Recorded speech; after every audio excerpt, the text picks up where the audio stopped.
12th computer applications கணினி பயன்பாடுகள் இந்த பாடத்தோட 5th ப்ராக்டிக்கல் எக்ஸசைஸ் 5வது செய்முறை பயிற்சியை இந்த வீடியோல பார்க்கலாம். Execute and show the results of the following DDL data definition language and DML data manipulation language commands. பின்வரும் தரவு வரையறை மொழி டிடிஎல் மற்றும் தரவு கையாளுகை மொழி டிஎம்எல் இவற்றின் கட்டளைகளை இயக்கி வெளியீட்டை காட்டுக. இங்க 7 SQL கமாண்ட்ஸ் கொடுக்கப்பட்டிருக்கு. இந்த SQL கமாண்ட்ஸ் எக்ஸிக்யூட் பண்ணி என்ன ரிசல்ட் வரும் அப்படின்னு நம்ம ஷோ பண்ணணும். ரொம்ப எளிமையான பிராக்டிக்கல் எக்ஸசைஸ். இந்த பிராக்டிக்கலை தொடர்ந்து செய்யறதுக்கு முன்னாடி இங்க கொடுக்கப்பட்டிருக்கிற இந்த 7 SQL கமாண்ட்ஸை பத்தி ஒரு கிளான்ஸ் பார்த்துடலாம். First command create.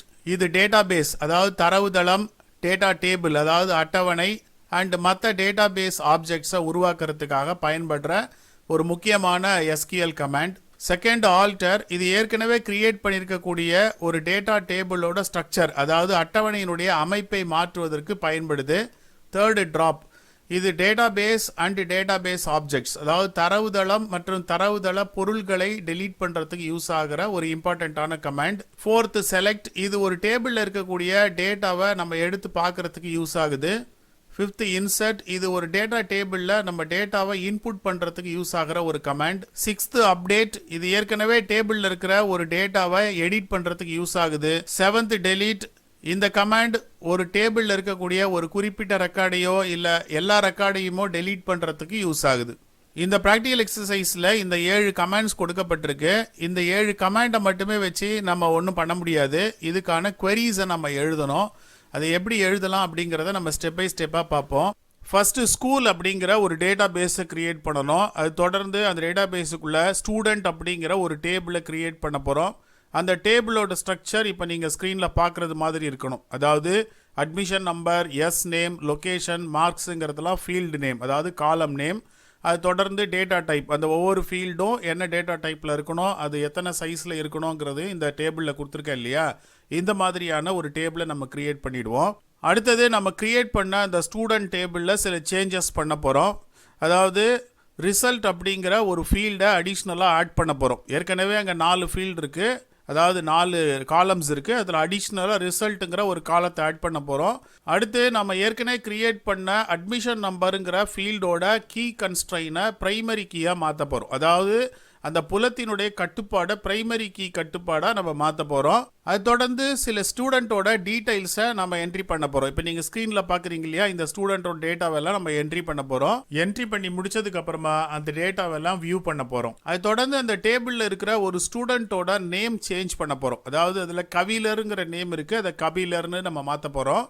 அடுத்தது ஒரு ஸ்டூடெண்ட்டோட ரெக்கார்டை கம்ப்ளீட்டாக நம்ம டெலீட் பண்ண போகிறோம். கடைசியாக நம்ம கிரியேட் பண்ண அந்த டேபிள் அண்ட் டேட்டாபேஸ் அதாவது தரவு அட்டவணை அண்டு தரவு தளம் எல்லாத்தையுமே நம்ம நீக்க போகிறோம். ஸோ இதை எப்படி நம்ம ப்ராக்டிக்கலாக பண்ணுறது அப்படிங்கிறத இப்போ தொடர்ந்து பார்க்கலாம்.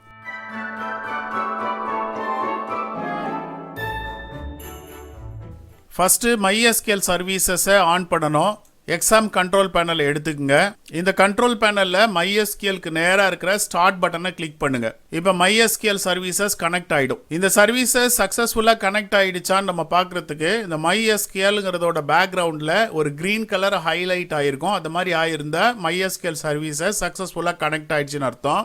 அதே மாதிரி போர்ட் நம்பர் 3306 இருக்குதான்னு பார்த்துக்குங்க. இப்போ இது சக்ஸஸ்ஃபுல்லாக கனெக்ட் ஆனதும் இந்த கண்ட்ரோல் பேனலை க்ளோஸ் பண்ணிடலாம். அடுத்து MySQL query browser எடுத்துக்கலாம். Start all programs MySQL query browser. MySQL query browserோட லாகின் விண்டோ வந்திருக்கு. இதில் சர்வர் ஹோஸ்ட்டுங்கிற இடத்துல லோக்கல் ஹோஸ்ட்னு இருக்கணும், போர்ட்டில் 3306 இருக்கணும், யூசர் நேம் ரூட். பாஸ்வேர்டை பொறுத்த வரைக்கும் இந்த யூசருக்கு ஏற்கனவே ஏதாச்சும் பாஸ்வேர்டு செட் பண்ணியிருந்தோன்னா அதை கீன் பண்ணுங்க. எந்த பாஸ்வேர்டும் செட் பண்ணலன்னா இந்த ஃபீல்டு அப்படியே எம்டியாக விட்டுட்டு ஓகேங்கிறத கிளிக் பண்ணுங்க. இப்போ நீங்கள் ஸ்க்ரீனில் பார்க்குறது மாதிரியான MySQL query browser வந்துடும். இந்த query browserல தான் நம்ம தொடர்ந்து SQL queries-ஐ டைப் பண்ண போகிறோம்.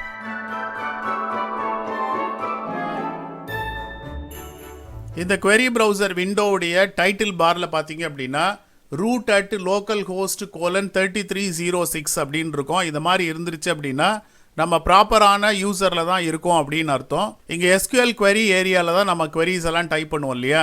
அடுத்து நம்ம ஸ்கூலுங்கிற ஒரு டேட்டா பேஸை கிரியேட் பண்ண போகிறோம். அதுக்கு முன்னாடி இந்த DBMSல என்னென்ன டேட்டா பேஸ்லாம் இருக்குது அப்படிங்கிறத பார்த்துடலாம். ஷோ டேட்டா பேசஸ் அப்படிங்கிறது அதுக்கான command. Show databases semicolon. அடுத்து இந்த கமாண்டை எக்ஸிக்யூட் பண்ணுறதுக்கு கண்ட்ரோல் பட்டனை ப்ரெஸ் பண்ணிக்கிட்டு என்டர் கீயை ப்ரெஸ் பண்ணுங்கள். இப்போ கீழே பார்த்தோம்னா இந்த டிபிஎம்எஸில் இருக்கக்கூடிய டேட்டா பேசஸ் எல்லாம் இங்கே லிஸ்ட் ஆகும்.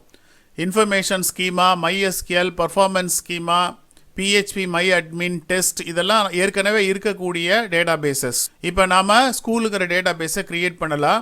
அதுக்கான command create database school. ஸ்கூலுங்கிறது டேட்டா பேஸோட பேர். கடைசியாக செமிகோலன் வச்சுட்டு கண்ட்ரோல் ஒரு கையில் ப்ரெஸ் பண்ணிக்கிட்டு என்டர் கீயை ப்ரெஸ் பண்ணுங்கள். இப்போ கீழே பார்த்தீங்க அப்படின்னா 1 row affected by the last command அப்படின்னு ஒரு மெசேஜ் வந்திருக்கும். இந்த மாதிரி ஒரு மெசேஜ் வந்தது அப்படின்னா நாம் கொடுத்த இந்த query சக்ஸஸ்ஃபுல்லாக எக்ஸிக்யூட் ஆகிடுச்சு அப்படின்ட்டு அர்த்தம். அப்படின்னா நம்ம ஸ்கூல் அப்படிங்கிற நேமில் ஒரு டேட்டா பேஸை க்ரியேட் பண்ணிட்டோன்னு அர்த்தம். இப்போ போய் ஷோ டேட்டா பேசஸ் அப்படிங்கிற கமாண்டை நீங்கள் கொடுத்து பார்த்தீங்க அப்படின்னா நம்ம க்ரியேட் பண்ண இந்த ஸ்கூலுங்கிற டேட்டா பேஸ் இந்த லிஸ்ட்டில் வந்திருக்கு. இப்போ நம்ம சக்ஸஸ்ஃபுல்லாக டேட்டா பேஸை க்ரியேட் பண்ணிட்டோன்னு அர்த்தம். நம்ம சக்ஸஸ்ஃபுல்லாக டேட்டா பேஸை க்ரியேட் பண்ணியிருந்தாலும் கூட நம்ம இன்னும் அந்த டேட்டா பேஸ்க்குள்ளார என்ட்ரி ஆகலை. ஸோ டேட்டா பேஸ்க்குள்ளார என்ட்ரி ஆகிறதுக்கு யூஸுங்கிற கமெண்டை யூஸ் பண்ணணும். ஸோ யூஸ் ஸ்கூலுங்கிறது டேட்டா பேஸோட நேம், செமிகோலன், கண்ட்ரோல் என்டர். இப்போ பார்த்தீங்கன்னா நம்ம ப்ராப்பராக ஸ்கூலுங்கிற டேட்டா பேஸ்க்குள்ளார என்ட்ரி ஆகிருப்போம். இந்த query browserோட டைட்டில் பாரில் பார்த்தீங்க அப்படின்னா root at localhost:3306/school அப்படின்னு வந்திருக்கு. முன்னாடி நம்ம பார்த்தோம் இதை ஸ்கூல் அப்படிங்கிறது இல்லை அப்படின்னா எந்த டேட்டாபேஸும் இல்லாமல் இருந்தது. இப்போ பார்த்தீங்கன்னா ஸ்கூலுங்கிற டேட்டாபேஸ்க்குள்ளே நம்ம ப்ராப்பராக என்ட்ரி ஆகிட்டோம் அப்படிங்கிறத இது காட்டுது. இப்போ இந்த ஸ்கூலுங்கிற டேட்டாபேஸ்க்கு உள்ளறதான் நம்ம ஸ்டூடெண்ட் அப்படிங்கிற ஒரு டேபிளை கிரியேட் பண்ண போகிறோம். அதுக்கு முன்னாடி இந்த டேட்டாபேஸில் வேறு ஏதாவது டேபிள்ஸ் இருக்கா அப்படிங்கிறத பார்த்துடலாம். அதுக்கு ஷோ டேபிள்ஸ் அப்படிங்கிற ஒரு கமாண்டை யூஸ் பண்ணலாம். Show tables semicolon control enter. இப்போ பார்த்தீங்கன்னா டேபிள்ஸ் இன் ஸ்கூலுங்கிறது கீழே எந்த ஒரு டேபிளோட நேமும் காட்டலை அப்படின்னா இந்த டேட்டா பேஸ்க்குள்ளார எந்த டேபிளும் இல்லைன்னு அர்த்தம். ஏன்னா இந்த டேட்டா பேஸை நாம் இப்போ தான் க்ரியேட் பண்ணியிருக்கோம்.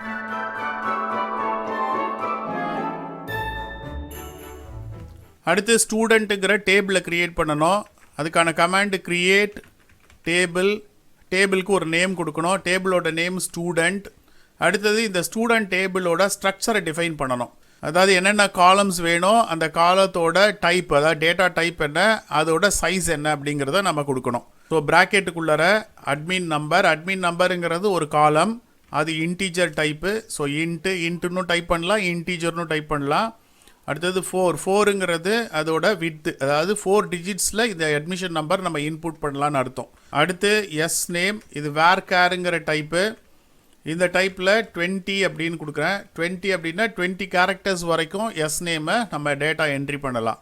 அடுத்தது லொக்கேஷனுங்கிறது இன்னொரு காலம், இதோட டைப்பும் வேர்கேர். இதில் 15 கொடுக்குறேன். அப்படின்னா இந்த லொக்கேஷன் அப்படிங்கிற இந்த ஃபீல்டில் 15 கேரக்டர்ஸ் அளவுக்கு நம்ம டேட்டா என்ட்ரி பண்ணலாம். அடுத்து மார்க்ஸுங்கிறது ஒரு காலம், இந்த காலம் இன்டீஜர் டைப்பு. இதில் 3 டிஜிட்டில் நம்ம வேல்யூவை இன்புட் பண்ணலாம். ஸோ ப்ராப்பராக இந்த query எழுதியாச்சு. கடைசியாக செமிகோலன் வச்சாச்சு. இப்போ கண்ட்ரோல் ப்ரெஸ் பண்ணிக்கிட்டு என்டர் ப்ரெஸ் பண்ணிங்கன்னா கீழே பார்த்தோம்னா query returned no result set அப்படின்னு வரும். இந்த மாதிரி வந்துருச்சு அப்படின்னா நம்ம கொடுத்த இந்த query சக்ஸஸ்ஃபுல்லாக எக்ஸிக்யூட் ஆகிடுச்சு அப்படின்னு அர்த்தம். இப்போ நம்ம திரும்பவும் ஷோ டேபிள்ஸ் அப்படிங்கிற கமெண்டை யூஸ் பண்ணோம் அப்படின்னா இந்த ஸ்கூலுங்கிற டேட்டா பேஸ்க்குள்ளார இந்த டேபிளோட நேம் வரும். நான் அதுக்காக திரும்பி ஷோ டேபிள்ஸ்ன்னு டைப் பண்ண போகிறதில்ல. கர்சரை மேலே ஏற்கனவே இருக்கிற ஷோ டேபிள்ங்கிற கமெண்டில் கொண்டு போயிட்டு கண்ட்ரோல் ப்ரெஸ் பண்ணி என்டர் ப்ரெஸ் பண்ணுறேன். இப்போ கீழே பார்த்தீங்கன்னா டேபிள்ஸ் இன் ஸ்கூலுங்கிறதுல ஸ்டூடெண்ட் அப்படிங்கிறது வந்துருச்சு. அப்படின்னா சக்ஸஸ்ஃபுல்லாக நம்ம ஸ்டூடெண்ட்டுங்கிற டேபிளில் க்ரியேட் பண்ணிட்டோன்னு அர்த்தம். அடுத்தது இந்த டேபிளோட ஸ்ட்ரக்சரை நம்ம வியூ பண்ணலாம், அதாவது பார்க்கலாம்.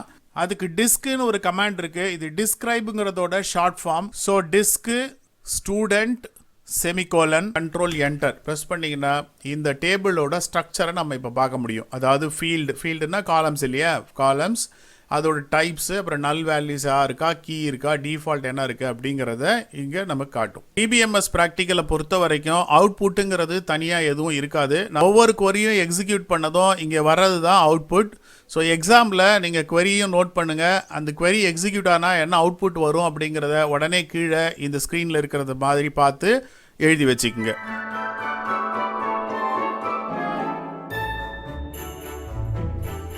அடுத்து இந்த டேபிளில் சில ஆல்ட்ரேஷன்ஸ், அதாவது சில மாற்றங்களை பண்ண போகிறோம்.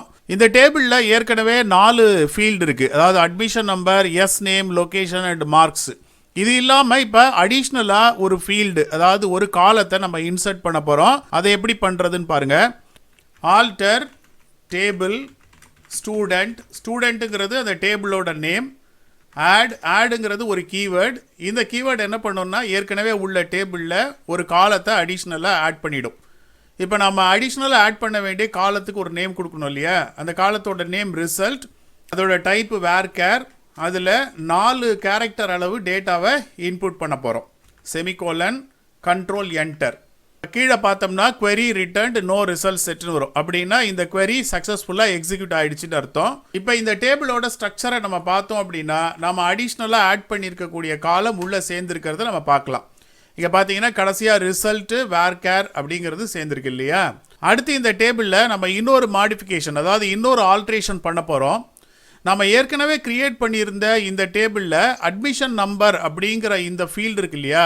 இதுக்கு எந்த கீ கன்ஸ்ட்ரெயினும் நம்ம கொடுக்கல. அதாவது அதனுடைய கீ கட்டுப்பாடுன்னு சொல்லுவோம் இல்லையா? அது எதுவுமே கொடுக்கல. நாம் இப்போ என்ன பண்ண போகிறோம்னா இந்த அட்மிஷன் நம்பர் அப்படிங்கிற இந்த ஃபீல்டுக்கு பிரைமரி கீ கன்ஸ்ட்ரெயின் அசைன் பண்ண போகிறோம். Alter table student. இப்போ நம்ம ஏற்கனவே இருக்கிற ஒரு காலத்தில் மாடிஃபிகேஷன் பண்ண போகிறதுனால மாடிஃபைங்கிற கீவேர்டை யூஸ் பண்ணணும். மாடிஃபை, எந்த காலத்தை நம்ம மாடிஃபை பண்ண போகிறோமோ அந்த காலத்தோட நேம் அட்மிஷன் நம்பர், அதோட டைப்பு இன்டீஜர் 4 டிஜிட்ஸ் வரணும் இல்லையா? இப்போ இது கூட நம்ம சேர்க்க வேண்டியது என்னென்னா பிரைமரி கீங்கிற இந்த கன்ஸ்ட்ரெயினை சேர்க்க போகிறோம். So primary key semicolon control enter. இப்போ பார்த்தீங்கன்னா query returned no result set அப்படின்னு வந்துருச்சு இல்லையா? அப்படின்னா நம்ம இப்போ கொடுத்த இந்த query சக்ஸஸ்ஃபுல்லாக எக்ஸிக்யூட் ஆகிடுச்சு அப்படின்னு அர்த்தம். இப்போ போய் இந்த டேபிளோட ஸ்ட்ரக்சரை நம்ம பார்த்தோம் அப்படின்னா இந்த அட்மிஷன் நம்பர் அப்படிங்கிற இந்த ஃபீல்டுக்கு நேராக கீழே பார்த்தீங்கன்னா PRIன்னு இருக்கும். அதாவது இந்த கீ பிரைமரி கீயாக மாறிடுச்சு அப்படின்னு அர்த்தம்.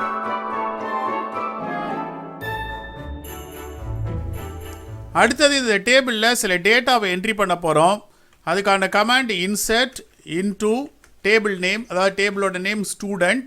இதில் எந்தெந்த ஃபீல்டுக்கு நம்ம டேட்டா என்ட்ரி பண்ண போகிறோம் அப்படிங்கிறத இங்கே நம்ம கொடுக்கணும். Admission number comma S name comma location comma marks comma result.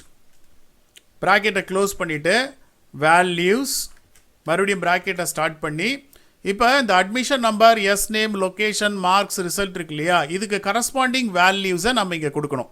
இப்போ 1001 இது அட்மிஷன் நம்பர். எஸ் நேமுங்கிற இடத்துல ஸ்டூடெண்ட்டோட நேமை டபுள் கோட்ஸ்குள்ளே கொடுக்கணும். ஸ்டூடெண்ட்டோட நேம் வேள்பாரி. அடுத்தது லொக்கேஷன், லொக்கேஷனுங்கிறதும் ஒரு டெக்ஸ்ட்டுங்கிறதுனால அதையும் டபுள் கோட்ஸில் கொடுக்குறேன், தேனி. அடுத்தது மார்க்ஸ் 495. அடுத்தது ரிசல்ட்டுங்கிறதும் ஒரு டெக்ஸ்ட் டேட்டாங்கிறதுனால அதையும் டபுள் கோட்ஸில் கொடுத்துட்டு ப்ராக்கெட்டை க்ளோஸ் பண்ணி செமிகோலன் வச்சுட்டு கண்ட்ரோல் என்டர் கீயை ப்ரெஸ் பண்ணுறேன். இப்போ கீழே பார்த்தீங்கன்னா 1 row affected by the last command அப்படின்னு வரும். அப்படின்னா நாம் கொடுத்த இந்த query சக்ஸஸ்ஃபுல்லாக எக்ஸிக்யூட் ஆகிடுச்சு அப்படின்னு அர்த்தம். இப்போ இந்த queryக்கு வேல்யூஸ் கொடுக்கும்போது நியூமரிக் வேல்யூவாக இருந்ததுன்னா கொட்டேஷன் எதுவும் தர வேண்டியதில்லை. டெக்ஸ்ட் வேல்யூவாக இருந்தால் கொட்டேஷன் கொடுக்கணும். இதை பற்றி உங்களுக்கு ஏற்கனவே தெரியும். இதே மாதிரி அடுத்த உள்ள ஸ்டூடெண்ட்ஸ்க்கும் டேட்டா என்ட்ரி பண்ணணும். சார் இதே மாதிரி ஒவ்வொரு queryயும் லென்த்தியாக எழுதி மிச்சம் உள்ள ஸ்டூடெண்ட்டுக்கு பண்ணணுமா அப்படின்னா அப்படி பண்ண வேணாம். மிச்சம் உள்ள எல்லா ஸ்டூடெண்ட்டுக்கும் நம்ம ஒரே queryயில் டேட்டாவை என்ட்ரி பண்ணிடலாம். அது எப்படின்னு பாருங்கள். இன்சர்ட் இன்டு ஸ்டூடெண்ட், அது ஸ்டூடெண்ட்னா டேபிளோட பேர் இல்லையா? Student admission number comma S name comma location comma marks comma result. பிராக்கெட்டை க்ளோஸ் பண்ணிட்டு என்டர் ப்ரெஸ் பண்ணி கீழே வந்துடுறேன். நெக்ஸ்ட் லைனில் வேல்யூஸ், மறுபடியும் என்டர் ப்ரெஸ் பண்ணி நெக்ஸ்ட் லைனில் பிராக்கெட்டை ஸ்டார்ட் பண்ணிடுறேன். 1002 இது அடுத்த ஸ்டூடெண்ட்டோட அட்மிஷன் நம்பர். அடுத்த ஸ்டூடெண்ட்டோட name Aadhini. Student location Madurai. அவங்க மார்க்கு 482. அவங்க பாஸ். ஓகே, இந்த டேட்டாவை என்ட்ரி பண்ணி முடிச்சுட்டு கமா போட்டுட்டு அடுத்தது இன்னொரு ப்ராக்கெட்டை ஓப்பன் பண்ணி இப்போ தேர்ட் ஸ்டூடெண்ட்டோட டேட்டா இப்போ 1003. தேர்ட் ஸ்டூடெண்ட்டோட பேர் கவிலர்னு அடிக்க சொல்லியிருக்கேன் இல்லையா? KAVILAR Kavilar. Location Pudukkottai. Marks 473. Result pass. So இதே மாதிரி மிச்சம் இருக்கக்கூடிய எல்லா ஸ்டூடெண்ட்டுக்கும் அப்படியே தொடர்ந்து ப்ராக்கெட்டுக்குள்ளே டேட்டாவை நம்ம என்ட்ரி பண்ணிடலாம். இப்போ எல்லா ஸ்டூடெண்ட்டோட டேட்டாவையும் நம்ம என்ட்ரி பண்ணி முடிச்சிட்டோம். இப்போ கடைசியாக செமிகோலனை வச்சாச்சு. உங்களுக்கு ஏற்கனவே தெரியும் MySQL query ப்ரௌசரை பொறுத்த வரைக்கும் ஒரு query மல்டிபிள் ஸ்டேட்மெண்ட்டாக இருந்தாலும் எந்த இடத்துல செமிகோலன் வச்சு க்ளோஸ் பண்ணுறோமோ அது வரைக்கும் இருக்கிற எல்லாமே அது சிங்கிள் ஸ்டேட்மெண்ட்டாக எடுத்துக்கும். ஸோ இப்போ நம்ம இந்த query எக்ஸிக்யூட் பண்ணலாம். கண்ட்ரோல் பட்டனை ப்ரெஸ் பண்ணிக்கிட்டு என்டர் கீயை ப்ரெஸ் பண்ணுங்கள். இப்போ கீழே பார்த்தீங்கன்னா 6 rows affected by the last command அப்படின்னு வரும். அப்படின்னா இந்த queryயில் நம்ம கொடுத்துருந்த இந்த 6 ரோவும் அந்த டேபிளில் இன்சர்ட் ஆயிடுச்சு அப்படின்ட்டு அர்த்தம். அடுத்தது நாம் இப்போ என்ட்ரி பண்ண எல்லா ரெக்கார்ட்ஸையும் நம்ம பார்க்க போகிறோம். அதுக்கான கமாண்ட் செலக்ட். உங்களுக்கு தெரியும் எஸ்கியூஎல்ல அதிகமாக யூஸ் பண்ணக்கூடிய ஒரு command select star from student. Star அப்படின்னா எல்லா ஃபீல்டுன்னு அர்த்தம் இல்லையா? எல்லாம் உங்களுக்கு ஏற்கனவே லேர்ன் பண்ணியிருப்பீங்க. So control enter. இப்போ பார்த்தீங்கன்னா நம்ம என்டர் பண்ணின எல்லா டேட்டாவும் இங்கே வந்திருக்கு. அடுத்து இந்த டேபிளில் இருக்கிற ஒரு ஸ்டூடெண்ட்டோட நேமை நம்ம சேஞ்ச் பண்ண போகிறோம். கபிலர் அப்படிங்கிற நேமை கபிலர் அப்படின்னு மாற்ற போகிறோம். அதுக்கான கமாண்ட் அப்டேட் ஸ்டூடெண்ட்டுங்கிறது டேபிளோட பேர், செட்டுங்கிறது ஒரு கீவேர்ட். அடுத்தது நம்ம எந்த ஃபீல்டில் இருக்கிற டேட்டாவை என்ட்ரி பண்ண போகிறோமோ அந்த ஃபீல்டோட நேம் ஈக்குவல் டு புதுசாக என்ட்ரி ஆக வேண்டிய டேட்டா. அதாவது இப்போ கபிலர்னு மாற்றணும் இல்லையா? அதனால் கபிலர். இந்த டேட்டா எக்ஸாக்டாக எந்த ரெக்கார்டில் போய் சேஞ்ச் பண்ணணும் அப்படிங்கிறதுக்கு வேர் கிளாஸ் யூஸ் பண்ணணும். So where admission number equal to 1003 semicolon control enter. இப்போ கீழே பார்த்தீங்கன்னா 1 row affected by the last commandன்னு வந்திருக்கு. ஸோ இப்போ மறுபடியும் நம்ம இந்த செலக்ட் கமாண்டை யூஸ் பண்ணி பார்த்தோம்னா சேஞ்ச் ஆனது தெரியும். ஸோ நான் இப்போ கர்சரை மறுபடியும் மேலே மூவ் பண்ணிவிட்டு கண்ட்ரோல் என்டர் ப்ரெஸ் பண்ணுறேன். இப்போ பார்த்தீங்கன்னா முன்னாடி கபிலர்னு இருந்தது, இப்போ கபிலர்னு மாறி இருக்கு.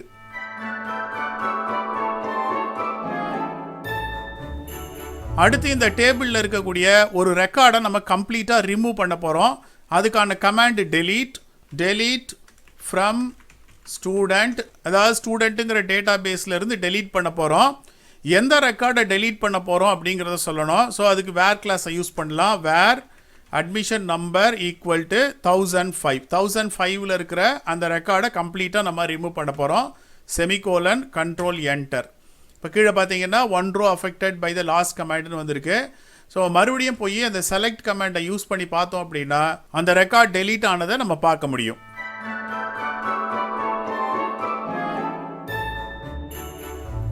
கடைசியாக நாம் இந்த டேபிளையும் டெலீட் பண்ண போகிறோம், இந்த டேட்டா பேஸையும் டெலீட் பண்ண போகிறோம். அதுக்கான கமாண்ட் ட்ராப் டேபிளோட நேம் என்னவோ அதை நம்ம கொடுக்கணும். Student semicolon control enter. இப்போ பார்த்தீங்கன்னா query returned no result setன்னு வந்திருக்கு. அப்படின்னா இந்த query சக்ஸஸ்ஃபுல்லாக எக்ஸிக்யூட் ஆகிடுச்சு. இந்த டேபிள் கம்ப்ளீட்டாக ரிமூவ் ஆகிடுச்சா இல்லையான்னு எப்படி நம்ம தெரிஞ்சுக்கலாம் அப்படின்னா ஷோ டேபிள்ஸ் அப்படிங்கிற கமாண்டை நம்ம யூஸ் பண்ணி பார்த்தோம் அப்படின்னா இந்த டேட்டா பேஸ்க்குள்ளார என்ன டேபிள் இருக்குன்னு பார்த்துக்கலாம். இப்போ பார்த்தீங்கன்னா டேபிள்ஸ் இன் ஸ்கூலில் பார்த்தீங்கன்னா ஒரு டேபிளும் இல்லை. இப்போ டேபிள் டெலீட் ஆகிடுச்சிங்கிறத இன்னும் நம்ம கன்ஃபார்ம் பண்ணணும் அப்படின்னா செலக்ட் queryயை யூஸ் பண்ணி பார்ப்போம்.